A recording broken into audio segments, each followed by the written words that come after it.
Bonjour à toutes, bonjour à tous et bienvenue dans l'école du futur. Au programme aujourd'hui, c'est une chaîne de blocs qui fait beaucoup parler d'elle.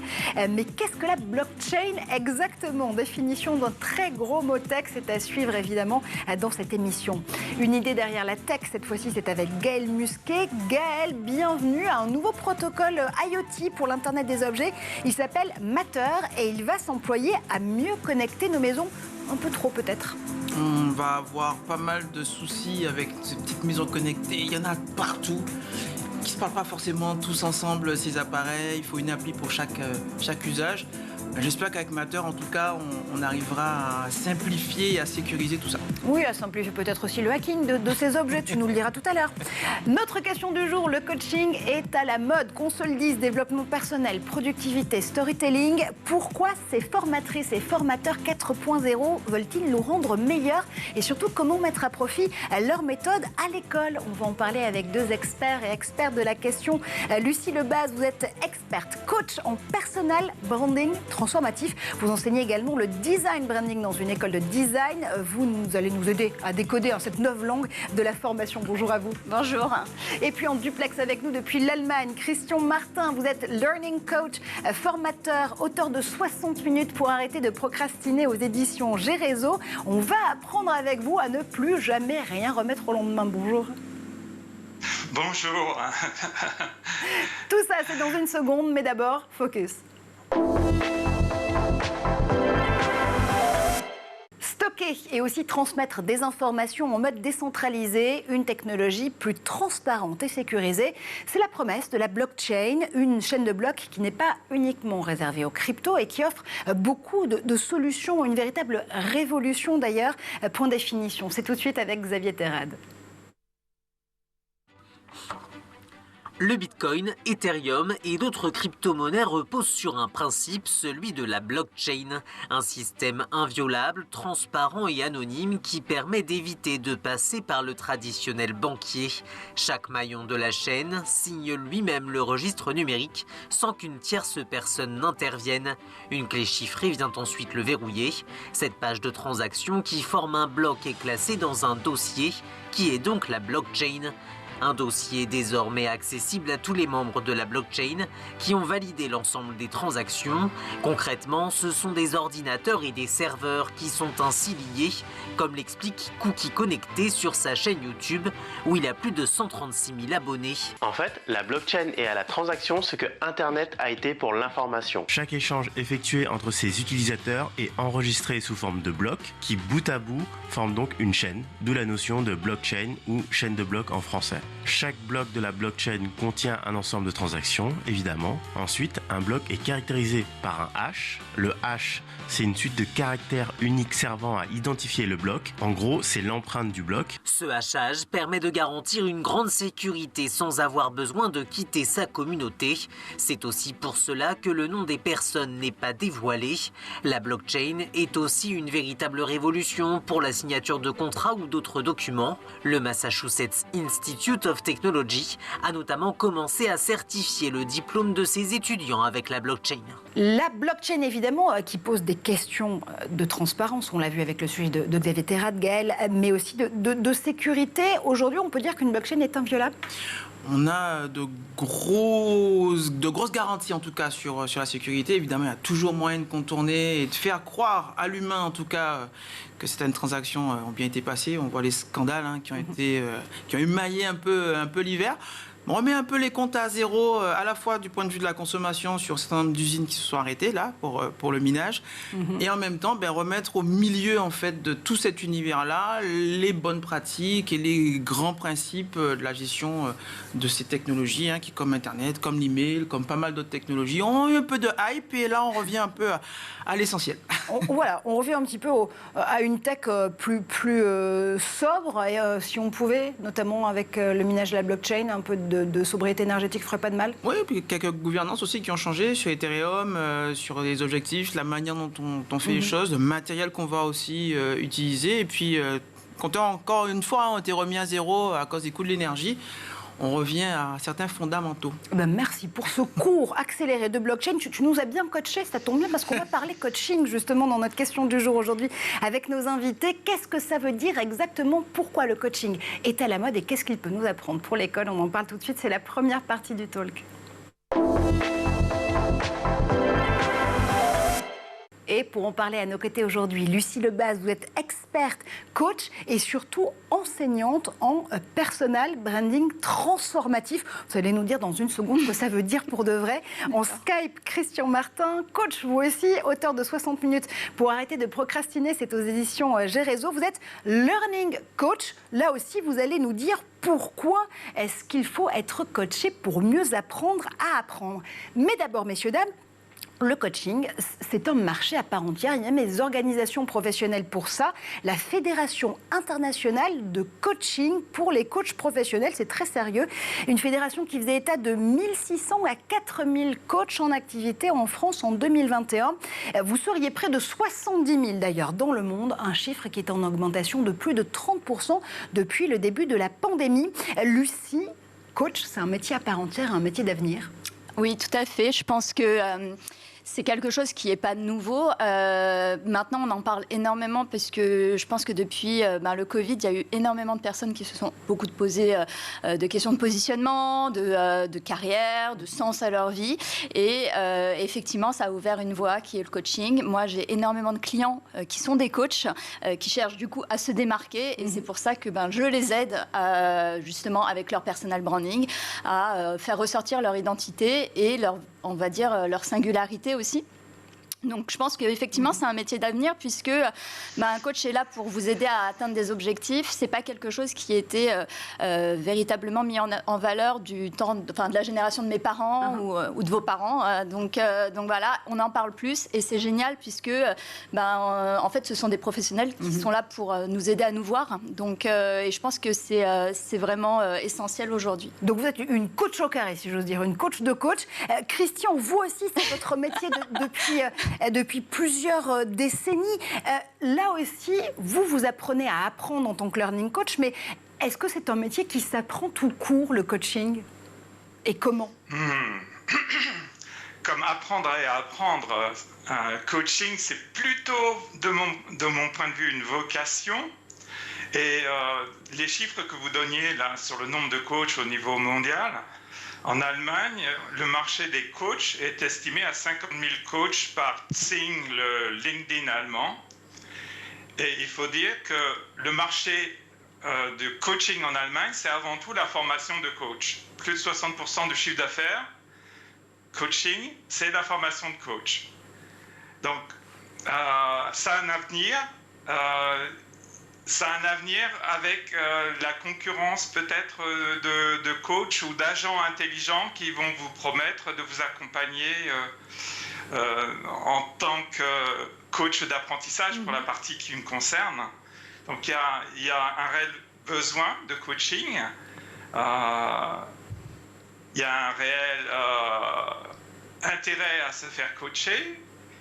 Pour le marché, je pense qu'il y a peut-être 1 à 2% de coachs qui vivent du coaching. On vit de la formation, on vit du consulting, on vit de beaucoup de choses. Le coaching représente une part infime de mon chiffre d'affaires en Allemagne, par exemple. Oui, de votre activité en réalité. Comment est-ce qu'on arrive à repérer, alors c'est un sketch d'humoriste d'une autre génération, mais comment est-ce qu'on arrive à repérer le bon coach du mauvais coach? Il y a des diplômes d'État, il y a des formations officielles pour devenir coach, Lucie? Alors, effectivement, il y a des écoles de coaching diplômantes, certifiantes. Personnellement, je n'en ai pas fait. Voilà, je n'ai pas de certification officielle en tant que coach. Mon expérience est pour moi quelque chose d'essentiel. Ça fait 20 ans que je fais du branding. Ça fait plusieurs années maintenant que j'enseigne. Et ça fait plusieurs années aussi que je suis extrêmement plongée dans le développement personnel. Je me suis faite aussi coacher et tout ça combiné, je peux aider d'autres personnes à avoir leur singularité, à beaucoup mieux s'exprimer, à beaucoup mieux communiquer sur eux. Et c'est ça l'essentiel du personal branding. Après, un coach n'est pas un thérapeute, un coach n'est pas un psychologue. C'est pas un couteau suisse, c'est pas à la fois une nounou, un psychologue et quelqu'un qui va transformer radicalement une stratégie de carrière. Non, c'est pas un magicien. Et puis, je pense que il y a la certification et puis il y a ce qu'on en fait. C'est toujours pareil. Je pense que peu importe le métier que vous fassiez. Alors après, je pense que lorsqu'on est médecin, ça s'improvise pas, évidemment. Mais le coaching non plus, ça s'improvise pas. Mais c'est pas pour autant qu'une certification garantit une qualité de suivi et de résultats. Alors, on va essayer de comprendre exactement de quoi on parle. Parce que vous le disiez, Christian, tout à l'heure, finalement, dans votre activité, la partie coaching pur et dur ne représente qu'un petit pourcentage de votre chiffre d'affaires ou de votre activité au quotidien. Quand on parle de coaching, on parle de quoi? D'accompagnement, de planification de changement de vie et de carrière, de reconversion professionnelle. Le coaching, il nous accompagne pas à pas, oui, mais sur quoi en particulier? Dans la présentation que l'on fait du coaching, en général, c'est vous accompagner dans l'atteinte de vos objectifs. Et là, je rejoins Lucie sur le coach n'est pas un thérapeute. Le coach est quelqu'un qui va vous aider à regarder vers l'avant. Il va vous accompagner dans votre projet. Coaching d'apprentissage, je vais vous accompagner dans votre projet d'apprentissage. Avec des jeunes, ça peut être vous accompagner dans la réflexion sur l'orientation future. C'est un accompagnement qui repose sur le désir, la volonté, les valeurs de la personne. Et ce que je recommande dans le livre Arrêter de procrastiner à un jeune, s'il ne sait pas ce qu'il veut faire, c'est de faire son ikigai. Ce terme japonais qui est en fait la chose qui va nous guider pour avoir une vie belle, pleine, entière. Avec un adulte, je ferai quelque chose de différent. Oui, donc en fait, c'est aussi savoir faire du sur-mesure, être à l'écoute de la personne que vous allez coacher, se mettre justement à son diapason pour pouvoir peut-être aussi prendre le recul qu'il ou elle n'aura pas. Vous le disiez, Christian, tout à l'heure, quand on va parler de reconversion professionnelle, de stratégie de carrière, c'est important de pouvoir prendre le champ que la personne qui va être coachée n'a pas forcément le temps d'avoir, Lucie. Oui, tout à fait. Et en fait, je pense que c'est essentiel de l'aider à se voir au-delà de ses peurs, de ses filtres, de ses conditionnements.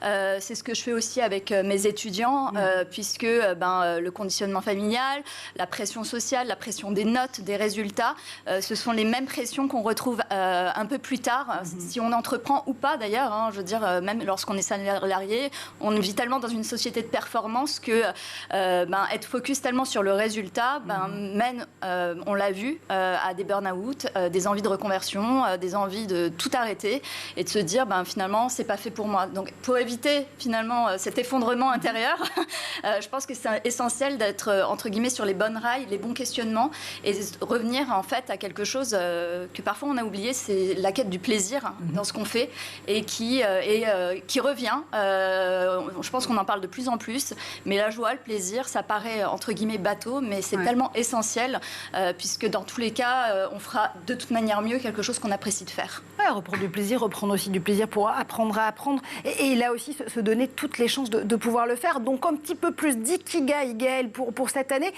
Si tu consultais un coach, tu le ferais pourquoi, par exemple? Là, j'ai commencé le sport, donc j'ai ma petite montre là qui m'aide, c'est mon agent, qui m'aide et qui fait bzit pour me dire que j'ai atteint mon kilomètre. Pour l'instant, c'est sur mes objectifs de l'année dernière et de cette année. Petit peu de cardio, voilà. Donc c'est sur ces sujets-là. Donc toi, tu attends plutôt un coach qui te stimule et qui te pousse justement à sortir dans le froid, aller courir. C'est pas évident. Et c'est vrai que, bon, juste pour rebondir un peu sur ces différentes notions et définitions, c'est vrai qu'avoir quelqu'un à côté qui nous encourage et pour laquelle on va sortir, pour laquelle on va se mettre au travail, on va se mettre à faire les choses. Je pense que l'humain a encore de beaux jours devant lui dans le coaching par rapport à un agent de coaching qui peut être électronique, automatique, et qui n'est pas spécialement plus motivant qu'un être humain. Alors justement, tiens, la Fédération internationale de coaching a fait une étude entre 2 confinements, c'était en 2020, pour justement essayer de comprendre pourquoi les potentiels candidats au coaching venaient justement rencontrer ces accompagnateurs et accompagnatrices. Ils ont interrogé notamment des jeunes décideurs. Pourquoi ? Parce que c'est le portrait robot du premier client justement du coaching. À 70%, un décideur de 40 ans en moyenne avec un impact collectif. Ça peut être un dirigeant, ça peut être un manager, un chef d'équipe ou de projet. Voici ce qu'ils répondent justement ces jeunes décideurs. Pourquoi vont-ils voir des coachs ? D'abord pour augmenter la confiance en soi à 80% d'entre eux, fluidifier les relations interpersonnelles pour 73% d'entre eux, développer des capacités de communication, ça c'est vrai pour 72%, et améliorer l'environnement de travail et l'équilibre vie pro-vie perso pour 67%. Ça vous semble fidèle, Lucie, aux gens que vous recevez ? Oui, tout à fait, puisque quand on parle de confiance en soi, et enfin moi, dans ma matière, le personal branding, c'est une reconnexion en fait à son authenticité, à faire la paix avec son histoire, son parcours, son passé. Il y a beaucoup de personnes qui viennent me voir et qui me disent bon, j'ai gommé quelques expériences sur mon CV, et en fait moi, tout ce qu'on a envie de gommer, moi j'ai envie de le faire ressortir parce que ce sont des éléments de storytelling authentique, et je mets vraiment un point sur l'authenticité. C'est quelque chose que, encore une fois, qui est redevenu un petit peu, entre guillemets, à la mode, mais c'est essentiel pour connecter aussi avec les personnes avec qui on a envie de travailler ou collaborer. Pardon. Et ensuite, effectivement, ça augmente évidemment la confiance en soi. Moi, je vois des personnes qui sont à la base des introvertis se lancer dans le projet de l'écriture d'un livre, ou passer à la télé, ou trouver un compagnon, ou déménager, ou changer de poste, ou lancer une entreprise. Donc, c'est pour ça que je parle de transformation. Ça va bien plus loin qu'écrire du contenu, ça va bien plus loin que de magnifier son histoire personnelle et la rendre jolie et créer du pathos autour de ça. On est loin de ça, on est vraiment sur faire la paix avec soi, faire la paix avec son passé et s'assumer. Donc voilà, c'est évidemment, ça vient renforcer la confiance en soi. Et donner le coup booster qui va nous permettre justement de transformer une carrière, un équilibre vie pro, vie perso ou encore autre chose. Christian, vous diriez quoi finalement que le coach et le learning coach en particulier, puisque ça fait partie de vos activités, c'est le précepteur du 21e siècle ? Je crois que vous m'avez lu là, c'est pas possible. Non, vraiment, je ne vois pas ce que vous voulez dire. Je ne vous entends plus, Marjorie. Oh, c'est dommage, parce que justement, j'étais en train de vous dire que je n'avais absolument pas lu votre site, par exemple. J'ai rejoint Gaël sur le coaching sportif. J'ai commencé le coaching par du coaching sportif et j'ai coaché mes petits camarades en athlétisme dès l'âge de 13-14 ans. Et pour reboucler sur la confiance en soi de Lucie, une méta-étude pilotée par Hattie, un Australien, a démontré que le premier critère, le premier facteur de succès dans des études, c'est le sentiment d'efficacité personnelle, un concept que l'on doit à Bandura. Donc la confiance en soi, dans ses capacités d'apprendre et de réussir ce qu'on entreprend. Donc je rejoins bien Lucie sur cette dimension, l'importance de la confiance en soi, et quand les managers, les cadres ou les dirigeants d'entreprise veulent augmenter cette confiance en soi, les répercussions sur toute l'entreprise sont phénoménales. Oui, absolument. La confiance en soi, c'est donc la clé pour pouvoir aller plus loin ensuite. Dans un instant, on va essayer de comprendre ce que l'Éducation nationale a à gagner des méthodologies des coachs. On va aussi aborder une méthode chère à Christian pour arrêter de procrastiner. On va arrêter de tout remettre au lendemain. Mais d'abord, moi, je ne le remets pas au lendemain. On fait un tour du côté de la planète tech tout de suite.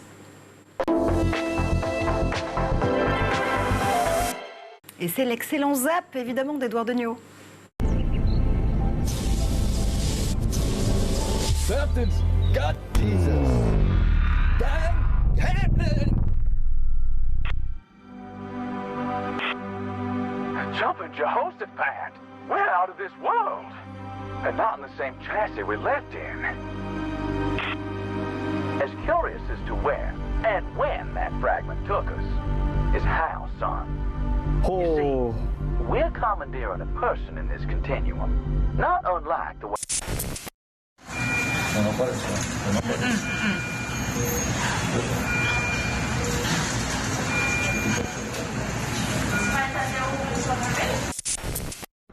Está preparado? Então vai. 1, 2, 3 e...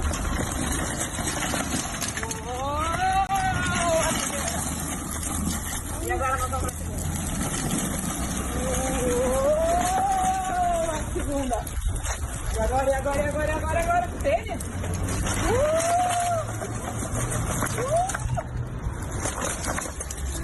Aê!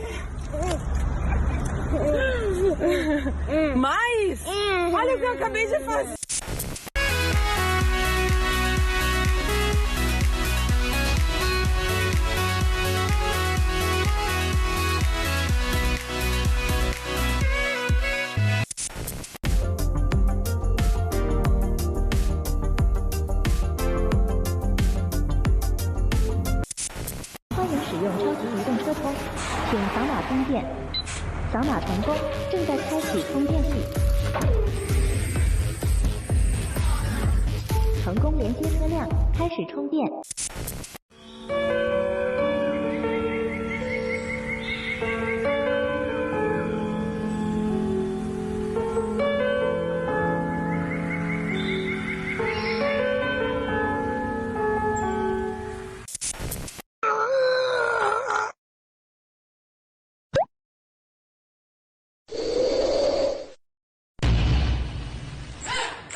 Avec justement ce gong et ce jingle, vous êtes bien de retour sur le plateau de l'École du Futur.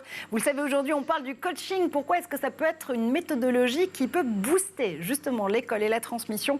Et on le fait avec nos invités, Lucie Lebaz, coach, enseignante également, Christian Martin, coach lui aussi, ça ne vous étonnera pas, auteur de 60 minutes pour arrêter de procrastiner. Messieurs, dames, vous restez avec moi parce que tout de suite, on va écouter Gaël Musquet qui a une idée derrière la tech et ensuite, on revient à notre discussion. Et Gaël, aujourd'hui, tu nous parles d'un protocole qu'on avait esquissé il y a quelques semaines avec Raphaël Adjean, le pape de l'Internet des objets, ici sur ce plateau dans l'École du Futur. Ce protocole, ça y est, il a été adopté, il s'appelle Matter et il va nous permettre d'encore mieux connecter tous les objets de la maison, peut-être un peu trop d'ailleurs. Ouais, il va falloir un peu les coacher, ces objets connectés, parce qu'avant, pour connecter ces objets, il fallait d'utiliser forcément les protocoles ou les appareils ou les applications de chaque fabricant de chacun de ces objets, multiplier le nombre d'appareils pour contrôler des appareils eux-mêmes ou multiplication d'applications sur ce téléphone. Une fois qu'on a ces applications, il fallait en plus utiliser un réseau radio, donc en général Wi-Fi ou Bluetooth, ça tout le monde les connaît, Zigbee ou Thread qui sont moins connus, mais qui sont des protocoles très basse consommation pour pouvoir piloter et interagir avec ces objets. Et toutes ces contraintes-là, ça a multiplié un certain nombre de problèmes d'interopérabilité, problèmes de sécurité aussi au niveau des objets. Et bien, ça, c'était avant 2019, avant qu'Apple, Google, Samsung, Amazon et la Zigbee Alliance ne décident d'unifier leurs efforts dans un groupe de travail pour rendre, en fait, tous ces protocoles interopérables et que tous ces objets puissent se parler. Alors, tu ôtes les mots de la bouche. J'allais te demander si justement Matter, c'était pas un énième protocole, parce que est-ce qu'on aurait besoin d'un énième protocole? Évidemment pas. Mais si justement c'était le protocole des protocoles qui permettait d'unifier toutes les expériences et surtout rendre interopérable l'ensemble de ces objets. Alors, l'avenir nous le dira, puisqu'il y a eu quand même pas mal d'annonces sur les protocoles, des protocoles. Mais c'est vrai que là, ça a l'air bien parti, puisque le groupe de travail au début s'appelait Connected Home over IP Project, pour Chip, qui est devenu ensuite Matter. Et quand on voit le nombre de membres de la CSA, alors je ne parle pas du Conseil supérieur de l'audiovisuel qui est devenu l'ARCOM, mais de la Connectivity Standards Alliance, plus de 520 membres au moment où j'ai commencé à rédiger cette chronique. On se rend compte que c'est quand même plutôt bien parti. On a à la fois un protocole qui est sous licence libre, la licence de la fondation Apache, et en même temps qui est royalty free, donc qui permet sans coût de pouvoir rejoindre cette alliance. Et cette alliance, elle a pour but de développer le standard, d'assurer les certifications, donc que chaque membre et chaque appareil qui est sorti avec le tampon Matter garantissent qu'ils respectent en fait ces spécifications, y compris dans le temps, pas juste à la sortie, et évidemment de promouvoir le standard, puisqu'il faut continuer à convaincre des industriels, des startups, des entreprises, des TPE, des PME, des États, à rendre ces objets interopérables et sécurisés. Un standard unifié interopérable, c'est bien, ça nous permet de pouvoir utiliser plus d'objets connectés sur, encore une fois, le même standard, mais j'imagine que pour toi, c'est aussi un grand terrain de jeu, parce que ça veut dire un seul standard à hacker. Tout à fait, et l'avantage qu'il soit ouvert, documenté et libre, permet à tout un chacun d'en prendre connaissance. Et génial. Mais en creux, tu as raison, la sécurité, c'est THE sujet. En gros, on voit un peu que c'est des industriels qui prennent les devants par rapport à ce qu'on a pu connaître avec le RGPD, avec un certain nombre de scandales sur des fuites de données, sauf que là, on ne parle plus uniquement juste de données, mais d'objets qui quand même sont en contact avec notre intimité. On parle de thermostat, on parle de brosse à dents, de balance connectée, de montres avec évidemment des données médicales qui sont soumises quand même à une certaine législation. Et on se rend bien compte que un piratage sur ces objets entraîne un risque immédiat pour la sécurité des biens et des personnes. Donc la sécurité, elle doit être maximale et on doit bien évidemment mettre tous les acteurs en fait de cet Internet des objets autour d'une table pour pouvoir partager une vision libre et la plus ouverte possible de la manière dont ces objets vont parler entre eux, à nos maisons, à nos véhicules, et permettre évidemment aux développeurs d'imaginer tout un tas de scénarios d'usage, de recyclage, de mise à jour aussi de ces différents objets, que les hackers éthiques comme moi puissent les avoir dans la main, pouvoir aussi virtualiser un certain nombre de ces objets pour pouvoir anticiper au maximum des problèmes qui pourraient survenir et surtout éviter de réinventer la roue et en faisant ça, injecter de nouvelles failles. Donc c'est très important en fait qu'on ait cette forme d'initiative. La CSA avec Matter va nous permettre en fait de travailler aussi sur le cycle de vie de ces objets, qu'on puisse dans 5, 10, 15 ans, même si le constructeur n'existe plus, et on l'a vu, des startups qui ont fait faillite ou qui ont été rachetées, voir leur stratégie complètement bouleversée. On peut prendre l'exemple de Pebble qui a été racheté par Fitbit et racheté ensuite, tout à fait, ensuite par Google.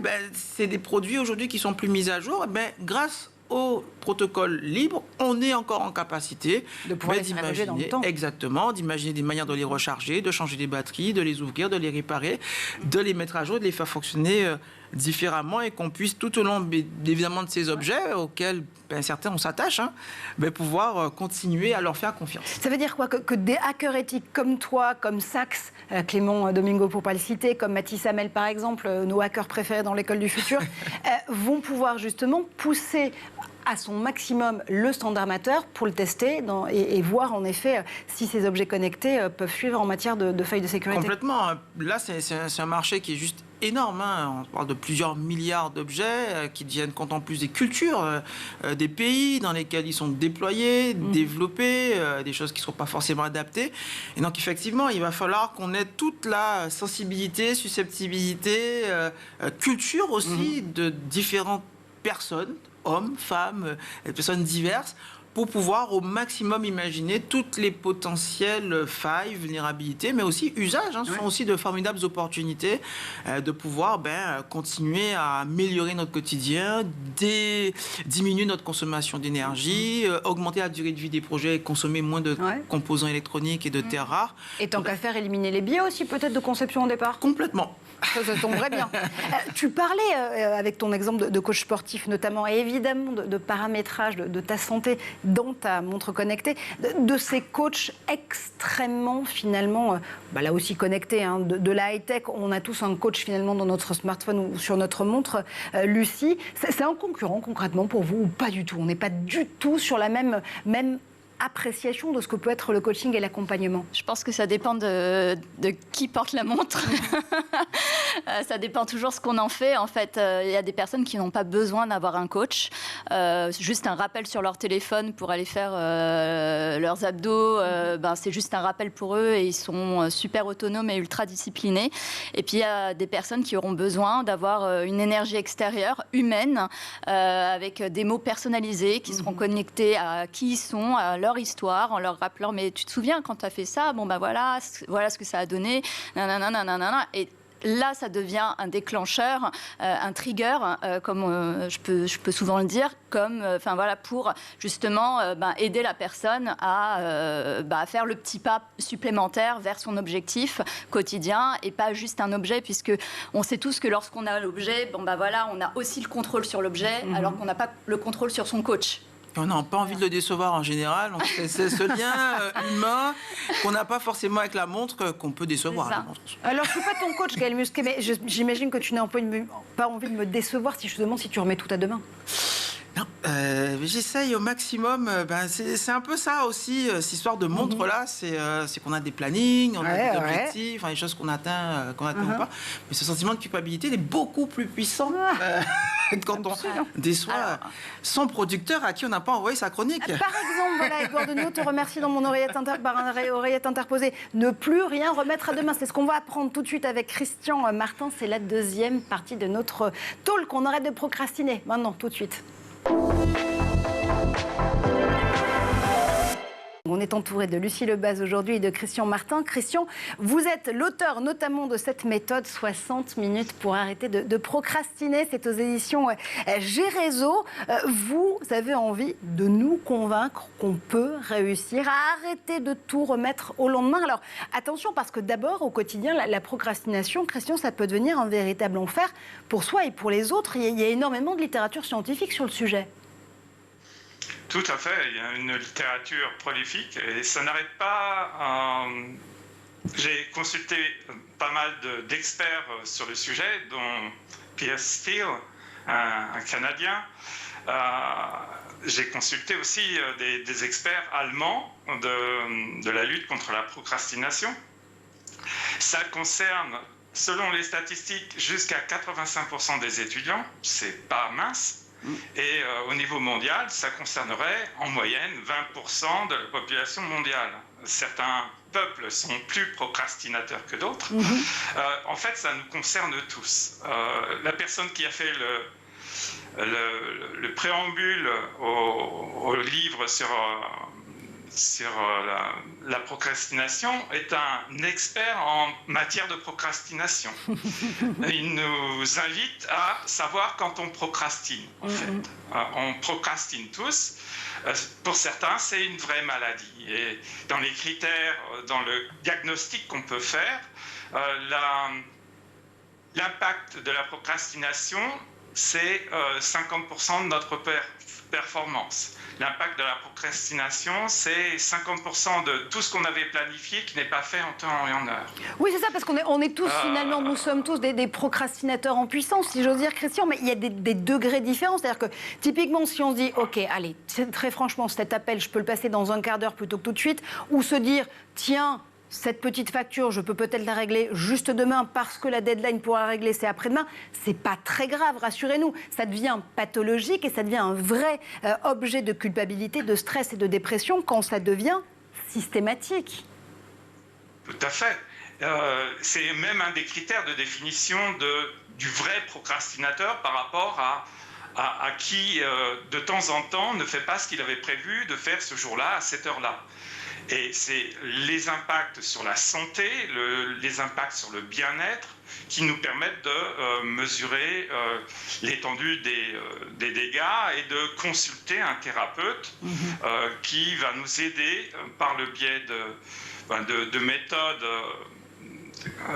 de travail particulière à sortir et de la souffrance physique et de cette maladie, cette pathologie pour certains, qui est la procrastination.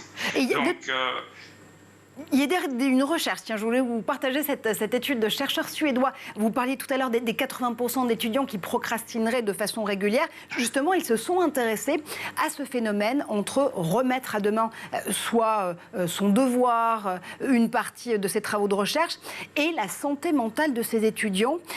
Voici ce qu'ils disent en fait. Le cadre d'enseignement universitaire offre parfois une trop grande liberté. Ça nécessite une capacité notamment d'autorégulation. Or, tous les étudiants ne l'ont pas. Ils ont analysé le comportement de plusieurs groupes d'étudiants pendant 9 mois. Ils ont même développé ce qu'on va appeler une échelle de Richter, en quelque sorte, de la procrastination, la PPS, Pure Procrastination Scale.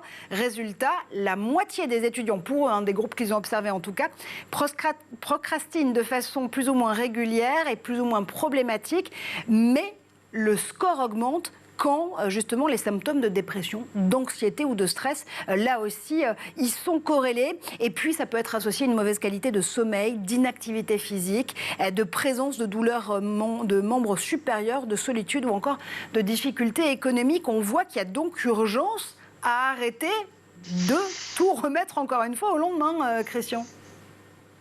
Oui, tout à fait. Et ça commence très tôt, en fait. La procrastination, c'est...